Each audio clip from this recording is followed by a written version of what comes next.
क्या आपने कभी यह सोचा है कि हम झूठ क्यों बोलते हैं? क्या झूठ केवल शब्दों का खेल है या यह आत्मा की गहराई से जुड़ा एक भ्रम है?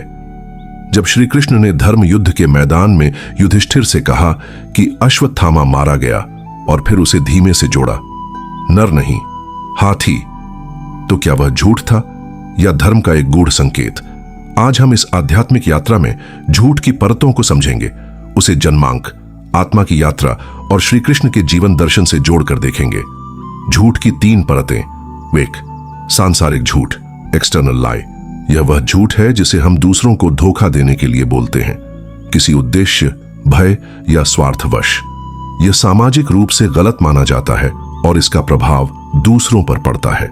जैसे परीक्षा में नकल कर कहना कि खुद पढ़ा था, चोरी कर कहना कि मैंने नहीं किया, भावनाओं को छुपाकर झूठा व्यवहार करना।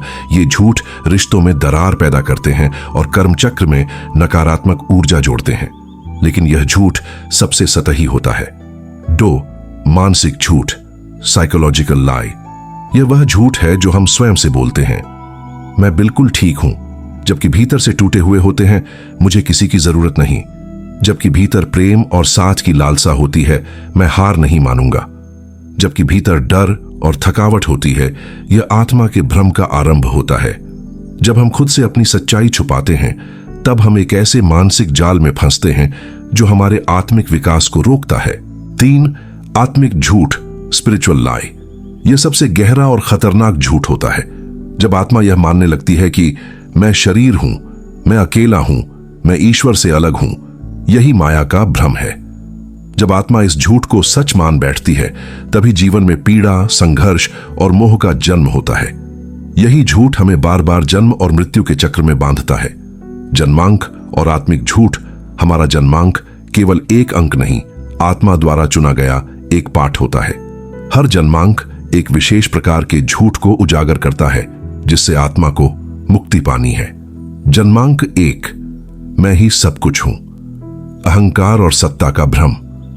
आत्मा ने पिछले जन्म में नेतृत्व किया, पर सेवा सीखी नहीं। अब उसे यह समझना है कि सच्चा नेतृत्व सेवा से आता है, नियंत्रण से नहीं। जन्मांक 2, मैं कमजोर हूं। यह आत्मा बार बार दूसरों पर निर्भर होती है। यह झूठ है कि आप अकेले कुछ नहीं कर सकते। आपको आत्मनिर्भरता और भावनात्मक संतुलन सीखना है। जन्मांक 3, मुझे हमेशा खुश रहना है। यह आत्मा दुख से भागती है, लेकिन जीवन में हर भाव जरूरी है। इस झूठ से मुक्ति तब मिलती है जब आप अपनी भावनाओं को स्वीकार करते हैं। जन्मांक 4 से 9 तक की आत्मिक झूठ की परतें भी ठीक इसी तरह कर्म और सीख से जुड़ी होती हैं। श्री कृष्ण का दृष्टिकोण, झूठ और धर्म का द्वंद्व। महाभारत में जब धर्म और अधर्म की रेखा धुंधली हो गई थी, तब श्री कृष्ण ने वह किया जिसे संसार झूठ कहता है, पर जो वास्तव में धर्म था। अश्वत्थामा वाला प्रसंग। अश्वत्थामा हाथी मारा गया था, पर द्रोणाचार्य को यह विश्वास दिलाना था कि उनका पुत्र मारा गया है ताकि वे युद्ध से हटें। श्री कृष्ण ने कहा, अश्वत्थामा हथ नर व कुंजरा। यह झूठ था या धर्म की उच्चतम अभिव्यक्ति? यहां श्री कृष्ण हमें सिखाते हैं, झूठ और सत्य शब्दों में नहीं, भाव और उद्देश्य में छिपे होते हैं। अगर उद्देश्य धर्म की रक्षा है, तो सत्य का आग्रह भी अधर्म बन सकता है।